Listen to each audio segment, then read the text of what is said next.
In a world where trust is the foundation, I found mine crumbling. Is this what we've become? Echoed in my head, a line drawn from the darkest day of my life. Married to a beacon in the PR world, I thought we were invincible, surrounded by the glamour of our successes. Yet, beneath the veneer of our luxury resort getaway, lay a secret set to detonate. My cheating wife taught me the harshest truths about love and vengeance.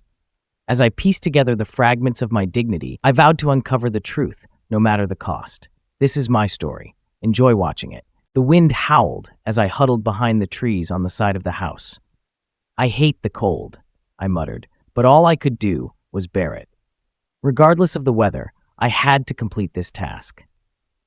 Although the home security system appeared flawless, my years of construction experience had equipped me with knowledge about their construction and techniques for hacking without triggering an alert. It only took me a few minutes of work. I opened the window, threw out my tools, and brought out the machine pistol I had purchased at a Reno gun expo. I took a deep breath. The time had come.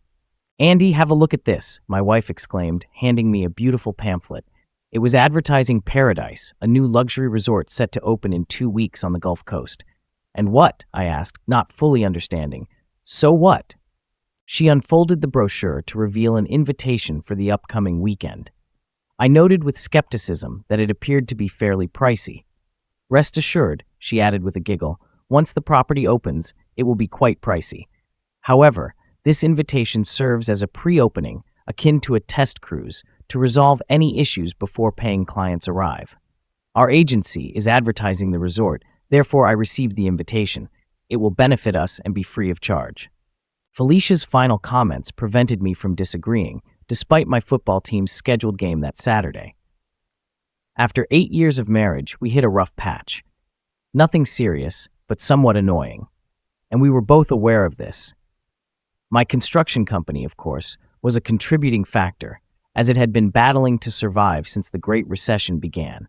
We experienced some difficult times. We even had to sell our home and relocate to a modest condominium to lower our monthly expenses.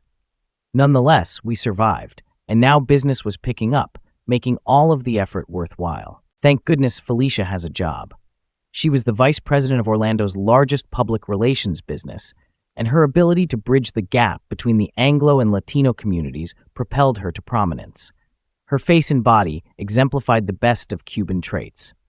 I'm Cuban too, but I'll confess that Felicia looks far better than me. If anything, her funds kept us afloat during the severe recession. However, her success necessitated an increasing number of late nights, and long hours became the norm. All of this caused us to lose some of the zest that had fueled our marriage. We used to spend entire weekends in bed together. Recently, it had been beneficial to find the strength for rapid sex in the evenings. We agreed on the importance of change and even discussed how to spice up our own lives. But we had not done anything yet. So when Felicia suggested we spend a long weekend together at this new resort, I realized that this could be just what we needed to revitalize our marriage. It's good that she recommended it. Aside from that, there wasn't anything important in the workplace, and my football teammates could go without their midfielder for one game. We accepted the invitation and packed our things on Wednesday evening. It was a tremendous treat to see Felicia in her tight-ass bikini and sexier lingerie. I thought she was really going out of her way. On Thursday, we left work early.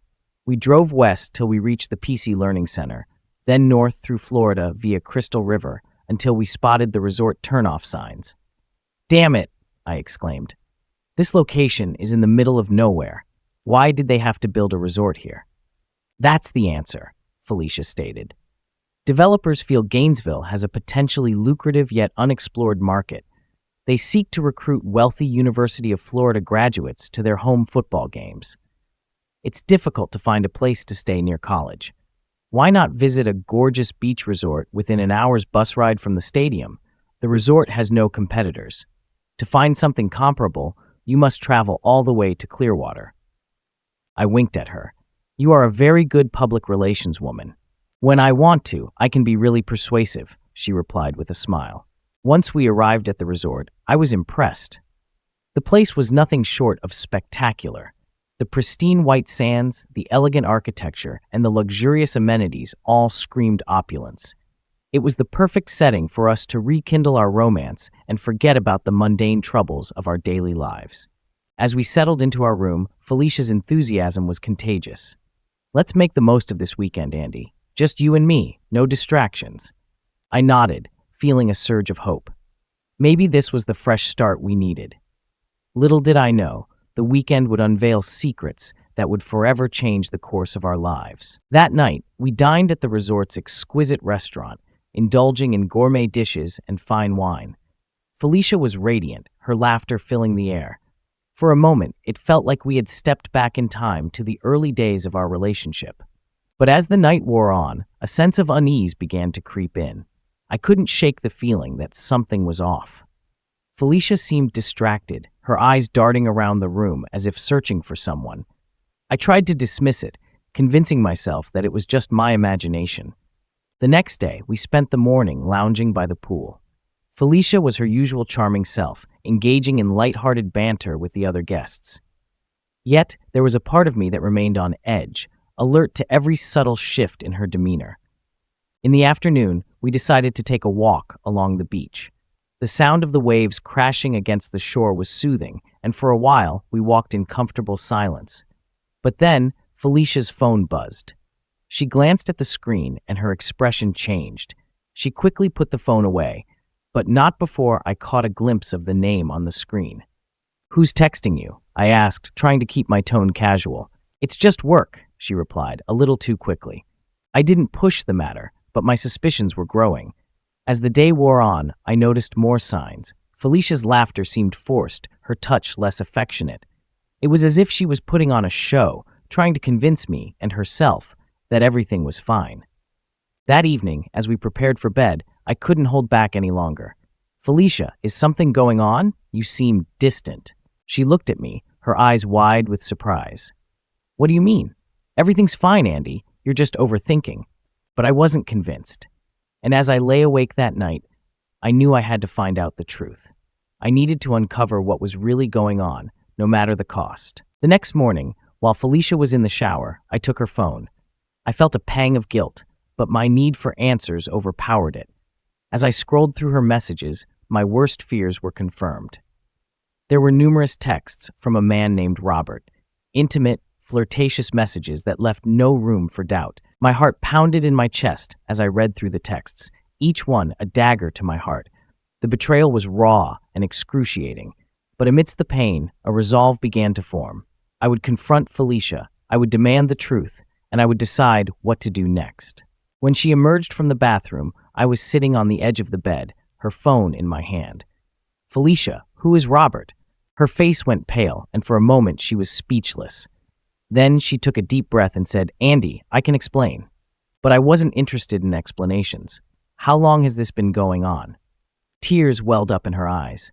"It's not what you think. It was just a mistake. It didn't mean anything."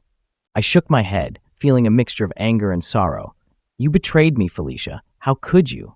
She reached out to touch me, but I pulled away. "Please, Andy, let's talk about this." I stood up, my mind made up. "There's nothing to talk about. We're done." As I walked out of the room, the weight of her betrayal crashed down on me. But amidst the pain, there was a glimmer of hope. I would rebuild my life, piece by piece. I would emerge from this stronger than before. And Felicia's betrayal would be nothing more than a painful memory. This is my story. Enjoy watching it. In addition to a number of beach bungalows with all amenities, the resort also had a high-rise hotel. Our room was on the 9th story, and I was thrilled that Felicia was able to get an ocean view room. We unloaded our belongings, and then I called the front desk.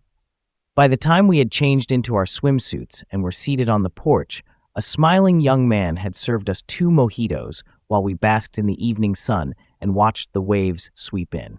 I sat back and took a big sip from my drink. "That was an excellent concept, Corazon. How much would all of this cost if we paid for it?" I asked. "Let's just say you'll need to construct a lot more structures before we can afford to remain here at full price," she replied with a grin. By the time we completed our second mojito and were thoroughly comfortable, I looked from the beach to my wife's bikini and began to brainstorm ideas. However, As I moved my chair closer to her and began stroking her neck, she pretended irritation and motioned me away. "Hold on, Greg," she replied, smiling. "It's time for us to prepare for dinner. There are 2 restaurants at the resort, and I want to check if they are as good as the owners claim." Then she ran her fingers across my chest.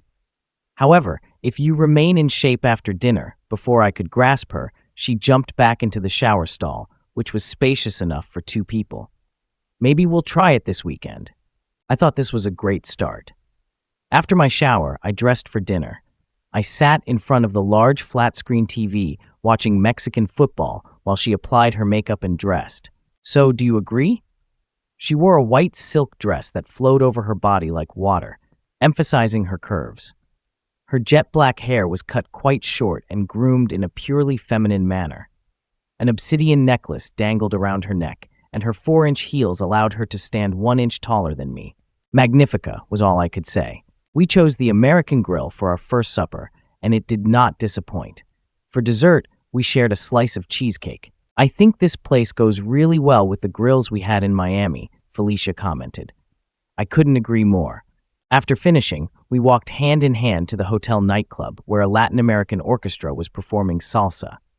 Felicia was a better dancer than me, but I enjoyed just following her and watching her serpentine motions. I didn't understand how someone could dance in 4-inch heels. However, Felicia's dance was both beautiful and seductive. I couldn't help but feel pleased with the appreciative looks from both men and women. I hauled her off the dance floor and pretended to be exhausted. "If we don't stop now, I won't have enough strength to keep you in the room," I told her. She swiftly took my hand and brought me to the door. "No," she said, "I've got huge intentions for today." We kissed and hugged as we rode up the elevator, but when we entered the room, she stopped me. "There are no lights," she commanded, "just the moon above the seas." I turned around.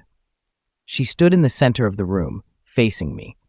She flashed me a sexy look before extending her hand and doing something with her fingers. Suddenly, the white silk garment slipped down her body and spilled to her feet. The garment revealed a thin bra and a small thong fashioned from the same white lace. She slipped out of her dress, still wearing her heels, and approached me like a model on the runway. We made love. The next morning, I went for a run on the beach, and after showering, Felicia and I walked down for breakfast. That same day, we toured the estate, and what I saw left an impression. I was still unsure about the financial viability of this business, but there was no doubt that the management planned to provide their guests with a first-class holiday. Later, Felicia had a massage at the spa while I swam in the pool. She came back exhausted, so we both napped after lunch. It was late when we awoke, and by the time Felicia got on her little black dress, the Continental restaurant was packed. Felicia just accepted the idea of returning to the American Grill. When a man sat with a woman at the adjacent table, she waved at us. He got up and walked over. "I couldn't help but notice that you hadn't found the location. I'm Don Cavendish, and this is Mia, my wife. If you don't mind having lunch with strangers, we'd love to have you join us."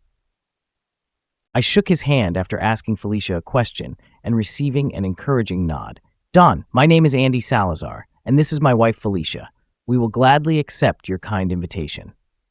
As I approached the table, I stared at them. They were certainly a lovely couple. He was an Englishman.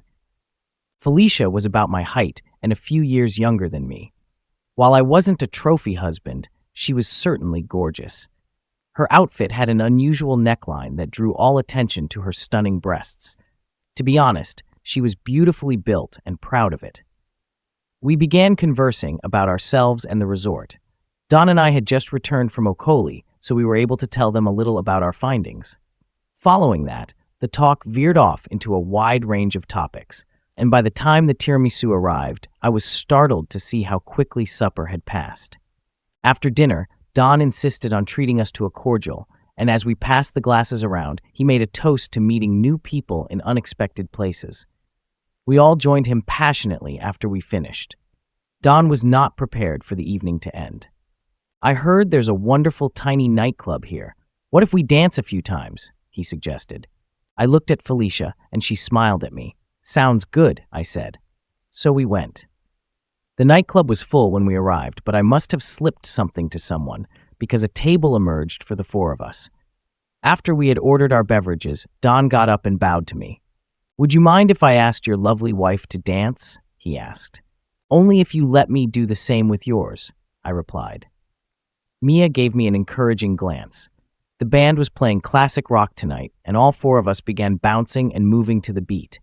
After the first dance, we switched partners and danced 2 more times before returning to our table to finish our drinks. I leaned toward Felicia. "Are you prepared to leave yet?" I asked. As far as I can remember, we had unfinished business in our room. She nodded. We apologized and prepared to depart. Don and I shared a manly hug. He then hugged Felicia, and I did the same with Mia. It seemed to me that she hugged a little tighter than basic friendliness demanded, but I didn't mind. As we left, Don spoke again. "Could you please join us tomorrow at 11 a.m.? We are staying in one of the beach villas and will eat on the patio. How about this?" I turned to Felicia. She muttered, "I really like Don and Mia, and I'd like to look at one of those beach cottages." "If you are confident that we are not imposing ourselves on you," I replied, "we'd be pleased to come." We went to the elevator. "What a nice surprise," Felicia exclaimed. We were sitting with complete strangers 1 minute and dancing with old friends the next. I felt the same way. I informed her and then opened the door with my key. "What are your thoughts regarding Mia?" "I thought she was quite pleasant," Felicia said, beginning to undress. However, I did not have the opportunity to speak with her in detail. Then she turned to give me a mischievous smile. "But I understand exactly how you thought of her. You couldn't take your gaze off her breasts." I tried to refute it, but Felicia refused to listen. "So, I think it's time for you to pay attention to this duo. Mine may not be as big as Mia's, but I believe they will respond quite sweetly if you kiss them." It was an ideal excuse to take my wife into my arms and lay her down on the large bed. Neither food nor dancing stopped us from making very nice love. It was late morning when we arrived at Don and Mia's cottage. The brunch they made was simply amazing. The fish on the spacious screened-in porch at the back of their cottage was delightful, especially with the ceiling fans providing a cooling breeze. By this point, we were all pretty comfortable with one another. I wasn't shocked when Felicia and Mia wanted to sunbathe next to the infinity pool. Don had a different idea and encouraged me to accompany him on their deep-sea fishing yacht. Even though I've lived in Florida my entire life, I've done very little deep-sea fishing, so I couldn't wait to go with him. We arrived at the pier where he had docked his 38-foot cruiser, the Chris Craft. Don took a chest full of beer and ice and asked me to grab a few cans of gas. "When you're in the ocean, you don't have enough beer or gas," he remarked, laughing. When we got a few miles into the bay, Don pulled out our rods and baited our lines. Beer and attention made for a good day. Don was an intriguing character, and if the home and yacht weren't enough, his stories quickly revealed that he and Mia were pretty wealthy. Suddenly, my rod bent double, and the line whistled off the reel. "Do you have anything?" Don yelled and helped me grab the fishing rod. He then took the wheel and started guiding the cruiser to help me drag the rod towards him. Her confidence was reassuring, and we agreed to join her for a day on the water. The morning sunlight reflected off the waves as we boarded the yacht, and Mia took charge, expertly maneuvering the boat out of the marina. Felicia and I lounged on the deck, enjoying the sea breeze and the freedom of the open water. It was a perfect day, the kind that makes you forget about all your worries. As we sailed, Mia shared stories of their adventures, and Felicia and I listened, enthralled. The ease with which Mia handled the boat and her vibrant personality made the trip even more enjoyable. There was a lightness in the air, a sense of camaraderie that felt natural. By the time we anchored in a secluded cove, the sun was high in the sky and the water looked inviting. Mia suggested a swim, and we eagerly agreed. The water was warm, and we splashed around like kids, laughing and playing. It was a carefree moment, one that I wished could last forever. After swimming, we climbed back on board, and Mia prepared a simple yet delicious lunch. We sat together, talking and laughing, the events of the previous night temporarily forgotten in the joy of the present moment. However, as the day progressed, I couldn't shake the nagging feeling of uncertainty. While the night with Mia had been exhilarating, My thoughts kept drifting back to Felicia. How had she felt? Was she as content as she appeared, or was there something beneath the surface that I couldn't see? Eventually, we sailed back to the resort, and the three of us parted ways to freshen up for dinner. Felicia and I returned to our room, and as we showered and changed, the conversation turned to the previous night. "How was it with Don?" I asked, trying to keep my tone casual. Felicia smiled softly. "It was different, but good. He's very attentive. How about you and Mia?" "It was intense," I admitted. "She's a lot more aggressive than you." Felicia laughed. "Yes, I can imagine that. Mia has a way of taking control." As we dressed, I couldn't help but feel a mix of emotions. While the experience had been thrilling, it also brought to the surface a lot of questions about our relationship. Could this adventure really strengthen our bond, or would it create cracks that we wouldn't be able to mend? Dinner that night was a quieter affair. We dined with Don and Mia again, but there was an undercurrent of tension that hadn't been there before. The easy camaraderie of the previous days was replaced by something more complex, more uncertain. After dinner, we decided to forgo the nightclub and instead took a walk on the beach. The moonlight cast a silver glow on the sand, and the sound of the waves provided a soothing backdrop as we walked hand in hand. "Are you okay with everything?" I asked Felicia, needing to hear her thoughts. She squeezed my hand. "I am, but it's a lot to process. I think we need to talk about what this means for us." I nodded. "Agreed. I don't want this to come between us." We found a quiet spot and sat down, the sand cool beneath us. The conversation that followed was honest and raw. We talked about our feelings, our fears, and our hopes for the future. It wasn't easy, but it was necessary. By the time we headed back to our room, I felt a sense of relief. We had opened up to each other in a way that we hadn't in years. There was still a lot to work through, but for the first time in a long time, I felt like we were on the same page. The rest of the weekend passed in a blur of activities and conversations. We spent time with Don and Mia, but also made sure to carve out moments for just the two of us.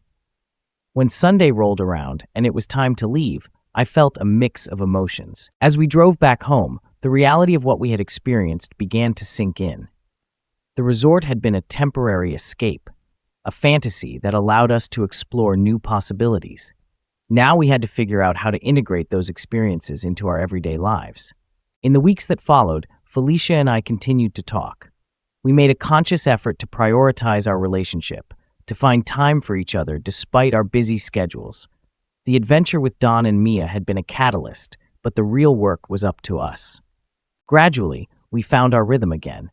The intimacy that had been missing started to return, and our connection grew stronger. It wasn't always easy, and there were moments of doubt, but we were committed to making it work. One evening, as we sat on our porch watching the sunset, Felicia turned to me and smiled. "I'm glad we took that trip," she said. "Me too," I replied, taking her hand. It reminded me of what's really important. And as the sun dipped below the horizon, I knew that no matter what challenges lay ahead, we would face them together, stronger than ever. And they fled to the United States. Despite the hardships they faced, Felicia's parents worked hard and built a new life in Florida, instilling strong values of resilience and determination in her. As I lay there, my mind kept drifting back to the last few days, replaying every moment. I thought about the joy in Felicia's eyes when she suggested the trip, the warmth of her touch, and the sound of her laughter.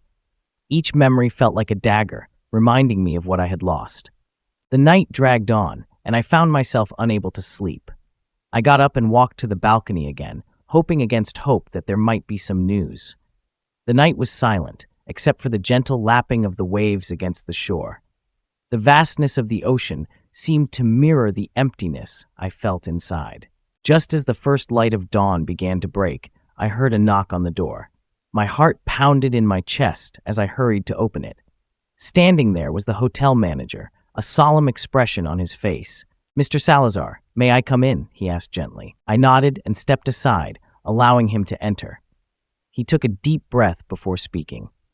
"I'm afraid I have some news. The Coast Guard has concluded their search. They were unable to find any survivors. I'm truly sorry." His words hit me like a sledgehammer. I felt my legs give way and I sank into a chair. The reality of the situation finally sank in, and I realized that Felicia, was truly gone. The manager continued, "We've contacted the authorities, and they'll be reaching out to you regarding the next steps. If there's anything we can do to assist you during this difficult time, please let us know." I nodded numbly, barely able to comprehend what he was saying. After he left, I sat there in silence, trying to process everything. The weight of my grief was overwhelming, and I felt like I was drowning in it. As the hours passed, I received a call from the local authorities. They informed me that they would be conducting a thorough investigation into the accident. I provided them with all the information I had, but it felt like a hollow gesture.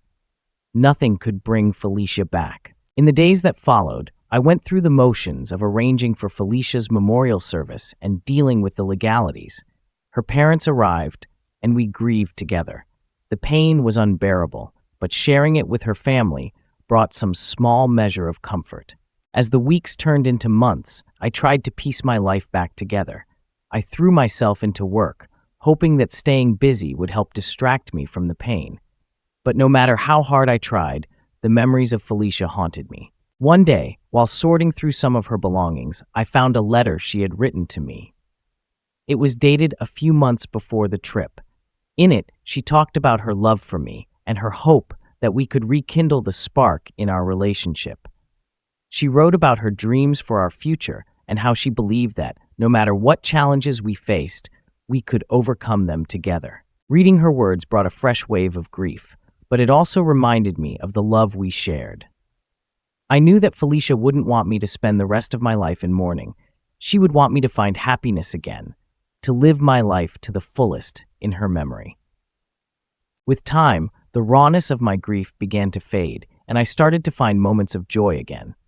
I reconnected with old friends and began to open myself up to new experiences. I even started dating, taking tentative steps towards finding love again. Though the pain of losing Felicia would never completely disappear, I learned to carry it with me, a reminder of the beautiful life we had shared. I made a promise to myself to honor her memory by living my life with the same passion and determination that she had shown.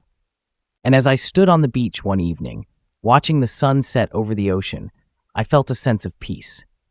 I knew that Felicia was with me, her spirit woven into the fabric of my life. And in that moment, I felt a glimmer of hope for the future, knowing that I could face whatever came my way with her love as my guiding light. My friend Ron Del Vecchio is on vacation in Chicago, and the lawyer I know in Crystal River is in trial and unavailable. However, here's the good news. Ron's partner, Ellen Thompson, is a skilled lawyer based in Tampa, and she agreed to take your case. She will meet you tomorrow at the sheriff's office in Inverness. I'll text you her contact information and address. She's very competent and will be able to handle everything. I thanked him profusely and hung up, feeling a little more reassured. As promised, a few minutes later, I received Ellen's contact details. I called her, and she was very professional and empathetic, promising to be there with me during the questioning. The rest of the night was restless. My thoughts were a chaotic whirlwind of memories, guilt, anger, and sorrow. Felicia's image haunted me, her laughter, her passion, her unwavering determination. I could barely eat or sleep, and every time I closed my eyes, I saw the burning wreckage of the boat. By the time morning came, I was a shadow of myself, exhausted and drained. I dressed in my best suit, trying to look composed and dignified. As I arrived at the sheriff's office, Ellen was already there, a calm and composed figure in a smart business suit. "Mr. Salazar?" She greeted me with a firm handshake. "I'm Ellen Thompson. Let's go inside and get this over with." The officers led us into a sterile interrogation room, and we sat across from the same deputies who had questioned me the previous day.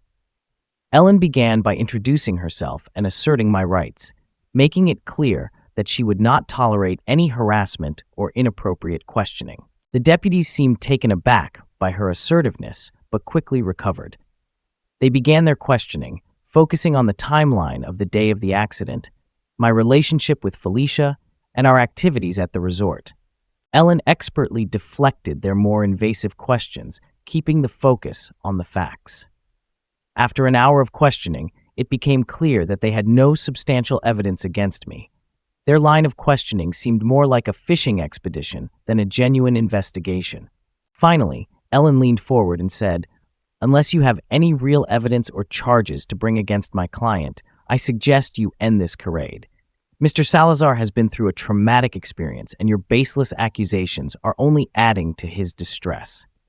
The deputies exchanged glances, and the senior one nodded reluctantly. "You're free to go, Mr. Salazar. We may need to contact you again if we have further questions." Ellen stood up, indicating that the interview was over. "You know where to find us," she said curtly, before leading me out of the room. As we stepped outside, I felt a weight lift off my shoulders. Ellen turned to me and said, "I'm sorry you had to go through that. If they contact you again, let me know immediately. For now, go back to your family and try to find some peace." I thanked her again, feeling a deep sense of gratitude. Despite the nightmare I was living, her support gave me a glimmer of hope. Returning to the resort, I found a small gathering of Felicia's friends and family who had come to support me. Their presence was a balm to my aching heart.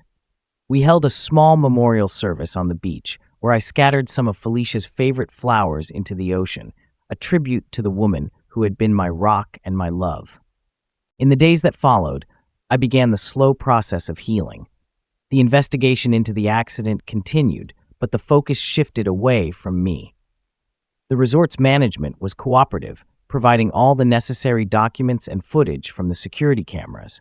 Weeks turned into months, and gradually, life began to find a new normal. I threw myself into my work, channeling my grief and anger into rebuilding my construction business. With the support of Felicia's family and friends, I managed to keep going, one day at a time. The legal proceedings against the resort were lengthy and complicated, but eventually a settlement was reached. While no amount of money could ever bring Felicia back, it provided some measure of justice and closure. Throughout it all, Ellen remained a steadfast ally, guiding me through the legal labyrinth and ensuring that my rights were protected. Her professionalism and empathy were invaluable, and I knew I owed her a great deal. 1 year after the accident, I stood on the beach where we had held Felicia's memorial service. The pain was still there, a constant ache in my heart, but it had dulled over time. I had come to accept that I would never truly get over losing her, but I could learn to live with it. As I watched the waves crash against the shore, I felt a sense of peace. Felicia's spirit was with me, a guiding light in the darkest of times. I knew that she would want me to move forward, to find happiness again. With a deep breath, I turned away from the ocean and walked back towards the future, carrying Felicia's memory with me, always. "I wasn't aware of any accident insurance," I replied, genuinely puzzled. "Felicia never mentioned it." Sheriff McGee raised an eyebrow. "Well, it appears she had a policy through her job that would pay out a substantial sum in the event of an accidental death. You should look into it." Gina leaned forward, her voice calm but firm. "Sheriff, if Mr. Salazar was unaware of this policy, it's unlikely he could have had any motive related to it. Additionally, it's important to remember that we're here to discuss a tragic accident, not to insinuate baseless allegations." The sheriff nodded but didn't seem entirely convinced. "Understood. I have to ask these questions as part of the investigation. Now, about the Cavendishes. How well do you know them?" "Not very well," I admitted. "We just met them this weekend. Mia Cavendish is the former Mia Reynolds. Her father is one of Marion County's richest and most prominent men. He owns the biggest thoroughbred horse farm in Ocala." The sheriff made another note. "And you were with Mia Cavendish the night of the accident?" "Yes," I confirmed, feeling the weight of his scrutiny. "We were with Dawn and Mia at the nightclub. Then Mia and I went to her beach cottage, while Felicia and Dawn went to our room." Sheriff McGee's eyes narrowed. "And what were you doing in the cottage?" Gina cut in before I could respond. "Sheriff, I believe Mr. Salazar has already explained that. They were exploring a consensual arrangement with the Cavendishes. This is a private matter and not relevant to the investigation." He sighed, clearly frustrated. "All right, one last question, Mr. Salazar. Did anyone see you leaving the nightclub with Mia?" I hesitated. "I don't know. Maybe some of the staff or other guests. We didn't try to hide it." The sheriff closed his notebook. "Thank you for your time, Mr. Salazar. We'll be in touch if we have any further questions." As we left the sheriff's office, I felt a mix of relief and dread. Gina turned to me once we were outside. Andy, you need to be completely honest with me from now on. Anything you leave out can and will be used against you. Do you understand? I nodded, feeling the weight of her words. I understand. I'm sorry, Gina. I didn't think it would get this complicated. She sighed, but her expression softened. It's all right. We're in this together. Now let's get back to the resort and figure out our next steps. Back at the resort, I called Felicia's parents and told them about the accident without mentioning the complicated details. They were devastated, and I promised to keep them updated. Gina and I then sat down to review the Coast Guard's report and discuss our strategy. She was thorough, professional, and incredibly focused. Her confidence reassured me that we had a fighting chance. As the days turned into weeks, the investigation continued, but the initial suspicions began to fade. The media had moved on to other stories, and the authorities had found no evidence of foul play. The accident was officially ruled as caused by a mechanical failure, a tragic but not uncommon occurrence. Gina stayed by my side throughout the ordeal, her support unwavering. Despite her youth, she proved to be a formidable lawyer, and I felt grateful to have her in my corner. Eventually, life began to regain a semblance of normalcy. The resort offered their condolences and a settlement, acknowledging the tragedy that had occurred on their property. It wasn't much, but it helped cover the expenses and provided a small cushion as I tried to rebuild my life. Felicia's memorial service was a somber affair, attended by her family, friends, and colleagues. I spoke about her brilliance, her passion, and the love we had shared. It was a difficult but necessary step towards healing. Months later, I stood on the beach where Felicia and I had spent our last weekend together. The pain was still there, but it had dulled with time. I thought about everything that had happened, the loss, the investigation, and the strange twist of fate that had brought Gina into my life. I turned to face the ocean, feeling a sense of closure. Life would never be the same without Felicia, but I knew she would want me to find happiness again. With a deep breath, I walked away from the water, ready to embrace whatever the future held. I know you loved her, Andy, she whispered. I believe you. Her words provided a brief solace, but the tension in the air was palpable. The suspicions, the whispers, and the accusations all hung heavily over the gathering. I spotted Gina among the attendees. She gave me a supportive nod, her presence a reminder that I wasn't alone in this nightmare.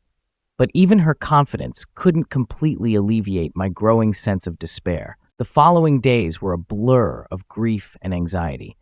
The media continued to hound me, and the local news outlets seemed determined to paint me as a villain. Every time I stepped out of my apartment, it felt like I was being watched, judged, and scrutinized. Then, one evening, just as I was about to give up hope, Gina called with unexpected news. Andy, I have something important to tell you, she said, her voice urgent. I need you to come to my office immediately. I arrived at her office, my heart pounding with anticipation. Gina greeted me with a determined look. She handed me a file and motioned for me to sit down. I've been doing some digging, she began, and I found something that might change everything. She opened the file to reveal a series of documents, photographs, and reports. This is the Coast Guard's final report on the explosion. It seems they missed something crucial during their initial investigation. Gina pointed to a photograph of the wreckage. Look here, she said, tapping a section of the image. This part of the boat's engine shows signs of tampering. It wasn't just a mechanical failure. Someone deliberately sabotaged the boat. I stared at the photograph in shock. Are you saying someone planted a bomb? Not exactly a bomb, Gina clarified.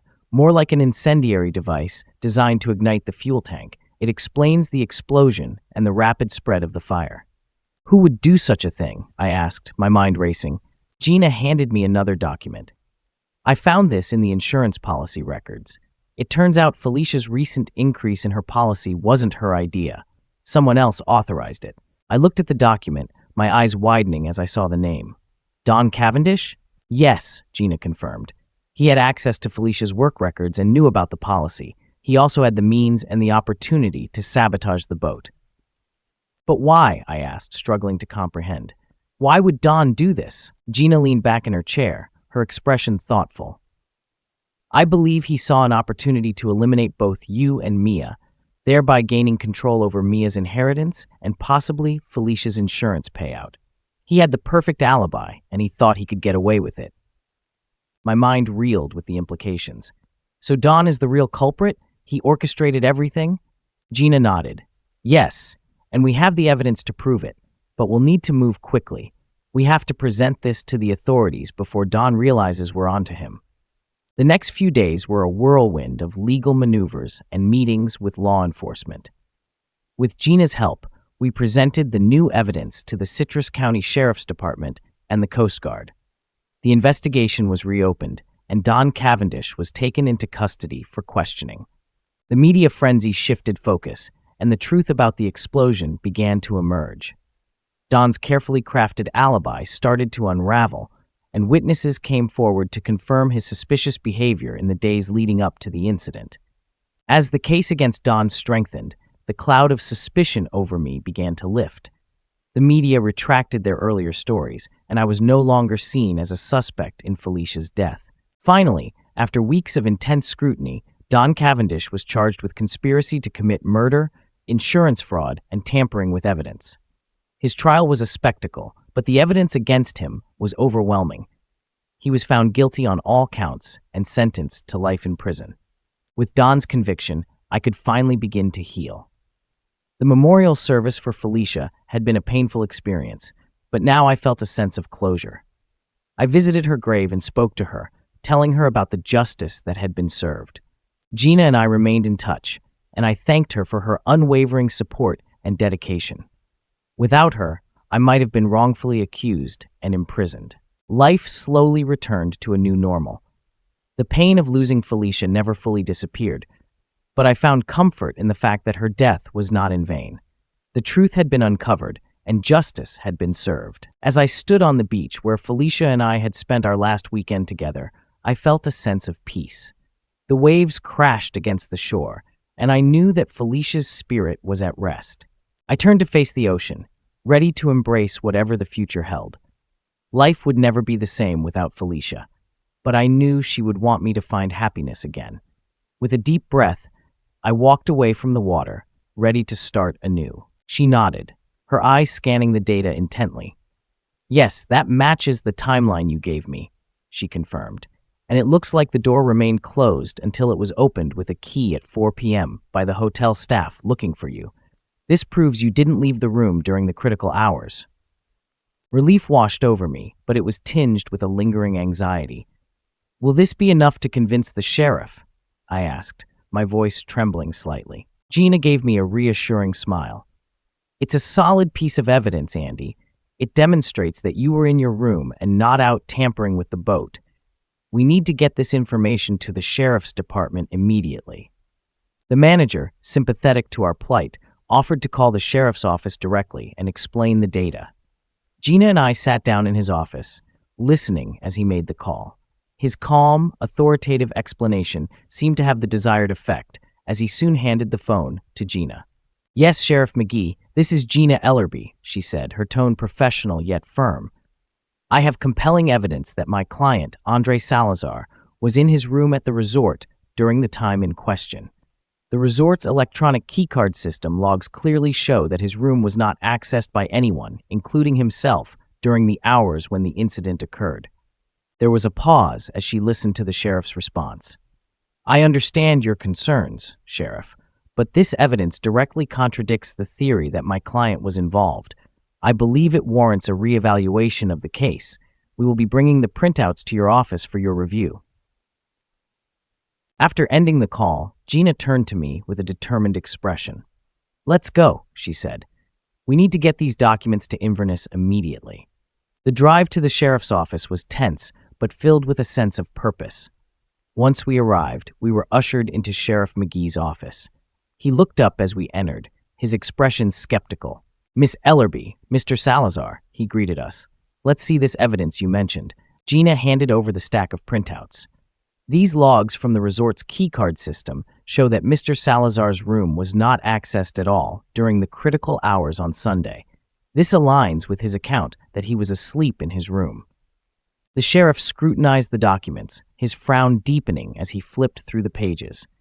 After a few moments, he looked up, the skepticism in his eyes replaced by a grudging respect. "Well, this certainly complicates things," he admitted. "It looks like we need to reconsider Mr. Salazar's involvement in this case. I apologize for any distress this investigation has caused you." A wave of relief washed over me, but I remained cautious. "Does this mean I'm no longer a suspect?" I asked. Sheriff McGee nodded slowly. "It means we're shifting our focus. We'll need to look at other possible leads. You're free to go, Mr. Salazar, but please remain available for further questions." Gina and I left the office, a sense of victory mingling with the residual tension. As we walked back to her car, she turned to me with a satisfied smile. "See? I told you we'd clear your name," she said.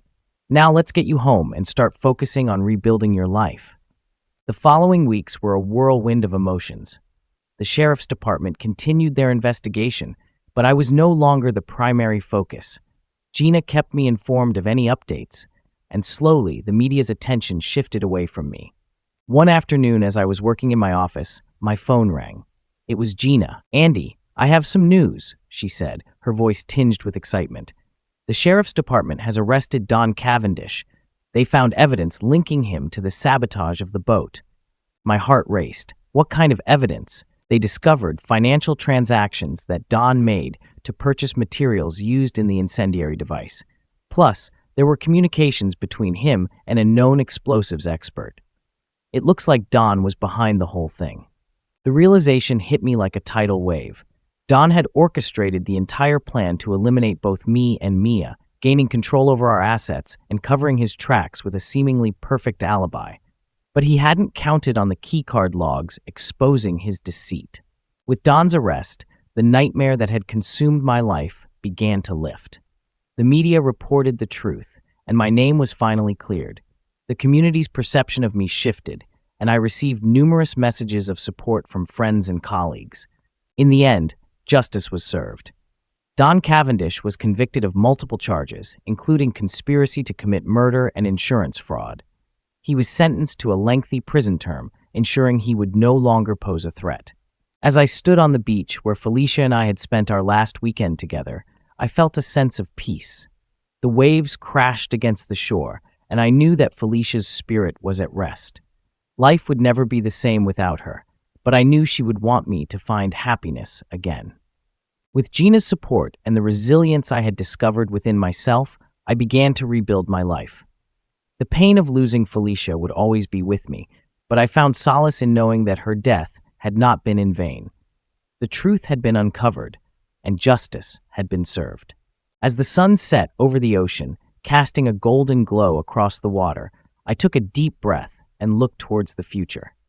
Life was a journey filled with unexpected twists and turns, but I was ready to embrace it with hope and determination. We sat in Gina's living room, the morning light streaming through the windows, casting a warm glow on everything. I sighed, trying to shake off the nagging doubts that still clung to me. "Gina, I know it sounds paranoid," I admitted, "but I can't shake this feeling that something is still off. Don's alibi is too perfect. It's like he knew exactly what he needed to do to clear himself." Gina sat beside me, her hand gently resting on my arm. "Andy, I understand your concern, but we've done everything we can. The sheriff has the evidence proving you were in your room. That's solid proof of your innocence. Don's alibi might seem perfect, but we don't have anything concrete to link him to the explosion." I nodded, knowing she was right, but the lingering unease remained. "You're right, Gina. I need to find some closure. Maybe once everything is officially settled, I'll be able to move on." She gave me a reassuring smile. "You will, Andy. It just takes time, and if anything new comes up, we'll deal with it together." Her words were comforting, and I felt a bit of the weight lift off my shoulders. We spent the rest of the morning discussing the next steps. Gina suggested we file a formal request to close the investigation based on the new evidence, hoping it would bring some finality to the situation. After a quick breakfast, I drove back to Orlando, my mind still replaying the events of the past few weeks. Felicia's loss was a wound that would take time to heal, but knowing I had Gina's support made it a bit more bearable. Days turned into weeks, and life slowly began to regain some semblance of normalcy. The sheriff's department officially closed the case, ruling the explosion an accident. The media frenzy died down, and I was no longer the subject of whispered conversations and suspicious glances. Gina and I remained in touch, our bond growing stronger. She became more than just my lawyer. She became a close friend and confidant. We often met for dinner or coffee, discussing everything from work to our personal lives. One evening, as we sat on her porch enjoying the cool breeze, she turned to me with a thoughtful expression. "Andy, have you ever considered what you'll do next? I mean, now that everything's settled." I looked out at the setting sun, contemplating her question. "I haven't really thought about it, Gina. I've been so focused on clearing my name and dealing with the aftermath that I haven't had time to think about the future." She nodded, understanding. "Well, maybe it's time to start. You deserve to find happiness again. Felicia would want that for you." Her words resonated with me, and for the first time in a long while, I felt a spark of hope for the future. "You're right, Gina. It's time to start looking forward." As the days passed, I began to rebuild my life piece by piece. I threw myself into my work, finding solace in the routine and the sense of accomplishment it brought. I reconnected with old friends and even joined a local football team, rediscovering the joy of the sport I loved. Gina continued to be a constant presence in my life, her unwavering support a source of strength. Our friendship blossomed into something deeper, and I found myself drawn to her more and more each day. One evening, as we walked along the beach, the waves gently lapping at our feet, I turned to her and took her hand. "Gina, I don't know what the future holds, but I do know that I want you to be a part of it." She smiled, her eyes filled with warmth and affection. "I'd like that, Andy. I'd like that very much." And as we stood there, the setting sun casting a golden glow over the ocean, I felt a sense of peace and hope for the future. Life had dealt me a harsh blow, but with Gina by my side, I knew I could face whatever came next. Together, we would build a new life, one filled with love, laughter, and the promise of brighter days ahead. Her eyes sparkled with excitement. "Andy, I have news," she exclaimed. "We did it. The sheriff called me this morning. They've officially closed the case, and you're cleared of all suspicion." Relief washed over me like a tidal wave. I stood up, walked around the desk, and enveloped Gina in a tight hug. "Gina, I can't thank you enough," I whispered, my voice thick with emotion. She pulled back, her cheeks flushed with happiness. "Well, I thought we could celebrate," she said, holding up the champagne. I nodded, a genuine smile spreading across my face for the first time in what felt like ages. "That sounds perfect." We moved to the small kitchenette in the corner of my office, and I grabbed 2 glasses. Gina expertly popped the cork, and the champagne fizzed as she poured it into the glasses. "To new beginnings," she toasted, her eyes locking with mine. "To new beginnings," I echoed, clinking my glass with hers. As we sipped the champagne, a comfortable silence settled between us. The tension and uncertainty that had loomed over us for weeks seemed to evaporate. "So what now?" Gina asked, her tone light but curious. I took a deep breath, considering her question. "I think I need to take your advice," I said slowly. "It's time to move forward, to rebuild my life. And I'd like you to be a part of it, Gina. You've been my rock through all of this." She smiled, a soft blush coloring her cheeks. "I'd like that, Andy. I'd like that very much." The next few weeks were a whirlwind of activity. I focused on my business, channeling my energy into expanding and improving it. Gina and I grew closer, our bond strengthening with each passing day. We found comfort and joy in each other's company, and I began to see a future filled with possibilities. One sunny afternoon, we decided to take a drive out to the beach. As we walked along the shore, the waves gently lapping at our feet, I felt a sense of peace that had eluded me for so long. "Gina, there's something I've been meaning to ask you," I said, stopping to face her. She looked up at me, her eyes filled with curiosity. "What is it, Andy?" I took her hands in mine, feeling the warmth of her skin against my own. "Gina, you've been there for me through the darkest times of my life. You've shown me strength, kindness, and love. I can't imagine my life without you. Will you move in with me? Will you share your life with me?" Tears welled up in her eyes, but she smiled brightly. "Yes, Andy, I'd love to." We embraced, the ocean breeze swirling around us, carrying away the remnants of our past struggles. As we stood there, holding each other, I knew that this was the beginning of something beautiful. Life had dealt us both harsh blows, but together, We had found a way to heal, to move forward. And as we walked hand in hand along the beach, I felt a renewed sense of hope and happiness, ready to face whatever the future held with Gina by my side. "I'm here to celebrate with you," Gina added, smiling warmly. "The sheriff has officially concluded the inquiry into the explosion. We have officially classified this as a maritime accident. Andy, you're off the hook." I stepped around the table and stood next to her, feeling a wave of relief wash over me. "This is fantastic news, Gina. I sincerely appreciate everything you have done for me." Then I took the bottle of champagne from her grasp and placed it on the table, taking her hands in mine. I looked at her closely. "What's happening, Gina? Why are you actually here?" And that her too happy smile faded, giving way to a more serious expression. "I wanted to see you again, Andy. Do not worry, I do not love you, but we have a lot in common. We are lonely. We are both bereaved." She gave me a shy smile, and we were both excited. "I will leave if you want, but I hoped we could support each other, at least for the night." She was right.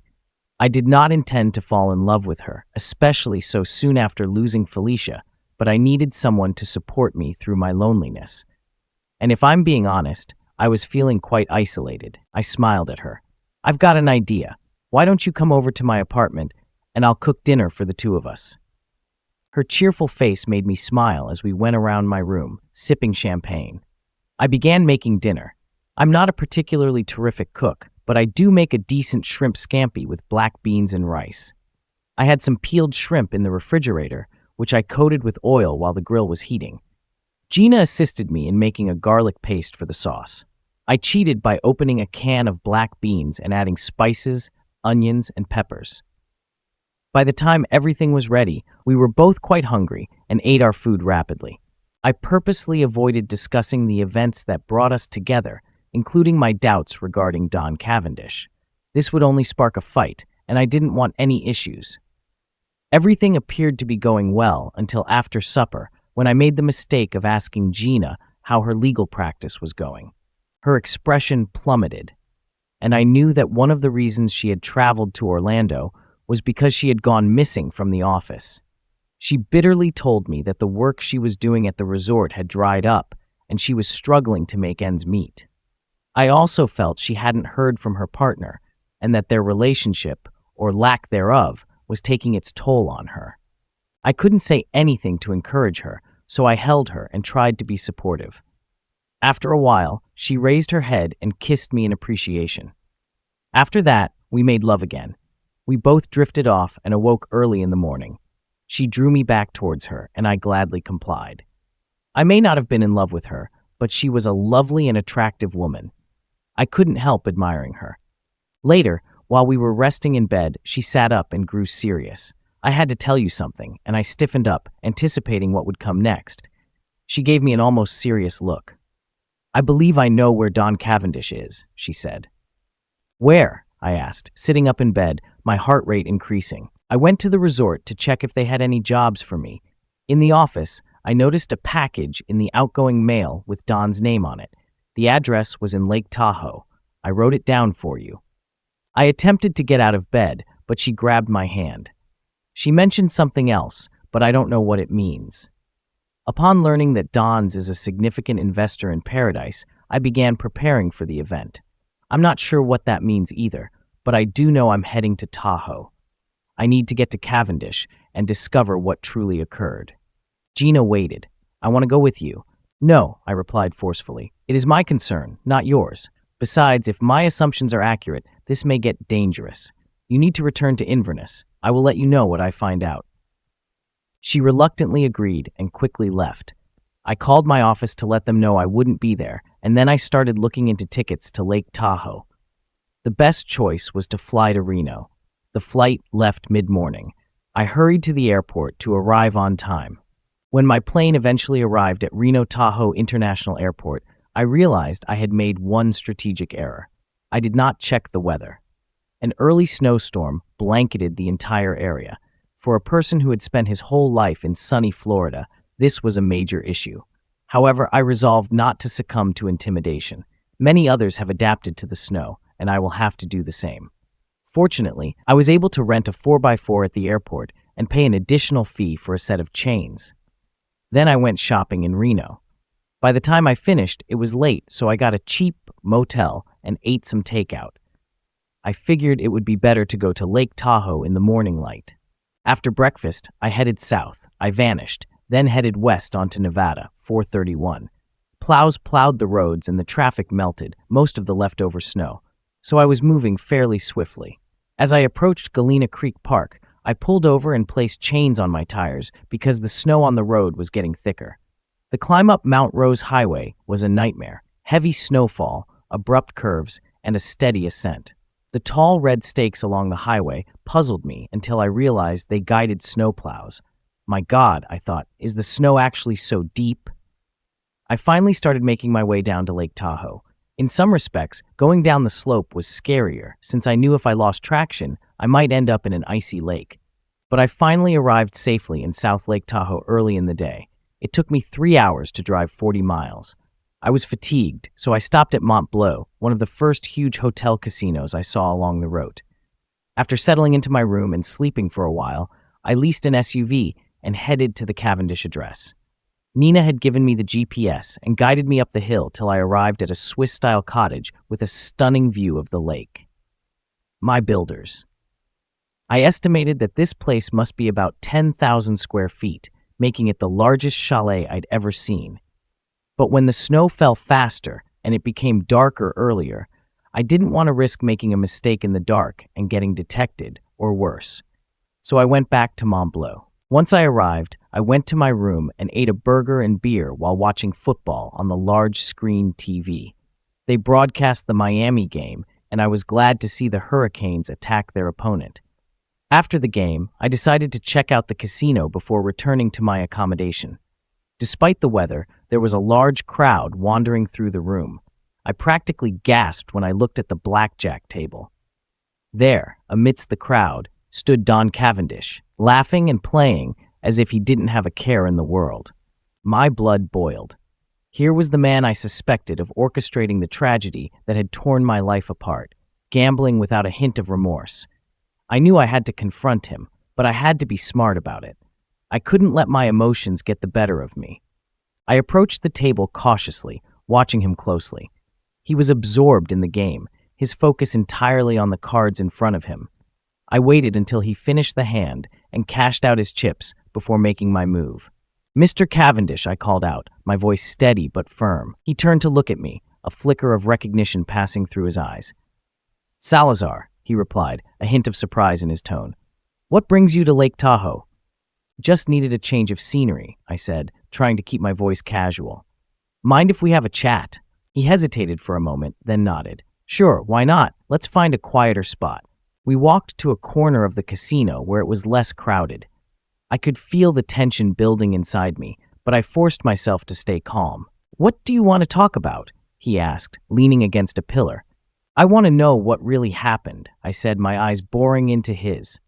"What happened that day on the boat?" He sighed, running a hand through his hair. "Look, Andy, it was a terrible accident. I'm sorry for your loss, but that's all it was, an accident." I shook my head. "I don't believe you. There are too many coincidences, too many things that don't add up. I think you had something to do with it." His expression hardened. "Be careful with your accusations, Salazar. You have no proof." "Maybe not," I admitted, "but I won't stop until I find out the truth." He straightened up, his demeanor shifting from casual to defensive. "You're treading on dangerous ground. Leave it alone, Andy. It's better for everyone." "I can't do that," I said, stepping closer. "Not until I get answers." For a moment we stood there, locked in a silent standoff. Then he turned and walked away, leaving me standing in the middle of the casino, seething with unresolved anger and determination. I knew one thing for certain: this wasn't over. Not by a long shot. Don Cavendish was present, and judging by the size of the stack of chips in front of him, he was doing well for himself. According to the tall, long-haired blonde standing behind him, he was also performing well in this area. She was attractive enough to be a woman of easy virtue, but you never know. Guys with that much money attract attractive ladies in the same way that sugar attracts ants. I didn't want to meet him yet, so I stood behind a gathering of people and observed. He eventually gathered his winnings and went to the cash register window with his partner. Stick to the plan, I told myself. Wait until tomorrow. With these thoughts, I proceeded upstairs to my room. But falling asleep wasn't simple. In reality, meeting Cavendish triggered a flood of terrible recollections. At the same time, I couldn't stop worrying about what tomorrow would bring. I don't know when I fell asleep, but I knew it was too late. The next morning, after a quick breakfast, I returned to my hotel to prepare for the Reno meeting. I went into a sporting goods store and purchased a combination of skiing and mountaineering gear that the salesman claimed would keep me warm. I decided I'd need it. In addition, I went to a gun exhibition in Reno after learning about it on the internet. There, I purchased a machine gun while carrying one in my pocket. I grabbed my bags and exited the room. I vowed that I would not return to the casino, no matter what. I was in a sad mood as I prepared. Seeing how much snow had fallen overnight made my mood much worse. I cautiously approached Cavendish's nest, thankful for the chains on the tires. I chose to park around the curve in the road so that he wouldn't notice my SUV. I did not see any tire tracks on the road. Assuming Cavendish got home yesterday night, he should still be present. The smoke rising from its chimney increased my confidence that I had timed it well. Even though his house was only 100 yards away, the snow made climbing the slope difficult. I was out of breath when I arrived at his house and hid behind the woods. Despite the attractive appearance of the home security system, my experience in construction allowed me to understand its installation process and how to bypass it without triggering an alarm. It simply took me a few minutes to work with the pry bar and screwdriver that I carried with me. I then took a deep breath. The time has come. The window I pushed open led into an unoccupied guest bedroom. Even better, the carpet on the floor masked my footsteps. I slowly opened the door and gazed out into the long hallway. The light emanated from one end, so I went that way. As I got to the end of the carpeted corridor, I spotted Cavendish sitting at the dining table looking over some documents. However, when I entered the living room, the floorboard creaked. He lifted his head. He jumped to his feet, but I pointed the gun at him and told him to keep put. When I came close enough for him to notice me, his face broke into a mischievous smile. "Well, Andy Salazar, you are the last person I expected to see here." "Come on, Cavendish," I growled. "I know you blew up the boat, and I understand how you did it." He merely gazed at me, and I persisted, attempting to shatter his confidence. Conference calling was simple. With a mobile phone, you could answer that call from anywhere, and your coworkers would never know. Figuring out how you faked the footage from the office building was more challenging until I went there and noticed the centrally hinged windows. Only a few people realize how simple it is to unlock them once you know the secret. I noticed a gleam in his eye and hoped I had helped him get to the yacht. It must have been a piece of cake. There was likely a motorboat waiting for you. "No," he said arrogantly. "It was a scooter, even faster and easier to conceal. Because I was wearing a wetsuit, no one recognized me." "But why did you do that? You already own a fortune. How much do you need right now?" It was his turn to frown fiercely. "This is where you're mistaken, Salazar. All the money was in my name. When we married, she insisted on a prenuptial agreement, which she used to keep me in check. I wanted her dead, almost as badly as I wanted her money." His smile returned, and it grew even bigger than before. At that moment, I felt a gun barrel press against my neck. "You'll live a lot longer if you place the pistol on the floor," a whispered voice came from behind me. In despair, I bent down and placed the machine gun on the floor. The command was to kick it away from Cavendish, and I did just that. At the very least, he will not have it on hand. The bandit backed away from me and continued around the room, eventually ending up close to Cavendish. Noticing the long, blonde hair, I cursed my own foolishness. I never imagined she would still be here. Cavendish grinned from ear to ear. "Andy, you still don't comprehend." He prodded the blonde, and she reached up her hand to play with her hair. After a minute, she grabbed her golden hair and yanked it entirely off her head, displaying short black hair in a pixie cut. "My God, Felicia!" I gasped, nearly reeling from the sight. She grinned at Cavendish. "See, Don, I told you this was a fantastic disguise." I was shocked. "Have you been a part of it all along?" I asked incredulously. She stared at me triumphantly. Who do you think gave you a double dose of sleeping tablets for breakfast on Sunday morning? Who do you think increased my insurance to provide you with an explanation? And who do you think put more sleeping pills in the cocktail I created for that bitch Mia so she wouldn't cause us any problems when daylight came out to the boat? Cavendish was now showing off. It was really straightforward. Mia had already fallen asleep when I arrived at the yacht, making it simple for me to hoist her on board and throw her off. Then I put a bomb in the engine compartment and escaped with Felicia. I dropped her off at the bay where our car was waiting for us. Then I returned to Crystal River and sneaked into the building without anyone noticing. The explosion accounted for both the women's absence and the evidence against them. You cleared me of suspicion. I was trying to figure out what they were talking about, I mumbled. However, this suggests a predetermined outcome. Yes, my lovely husband, Felicia interrupted. We fell in love shortly after I started doing public relations for Paradiso. When Don told me about his situation with Mia, we began exploring for solutions. We concluded that an accident at sea was the best way to get rid of her.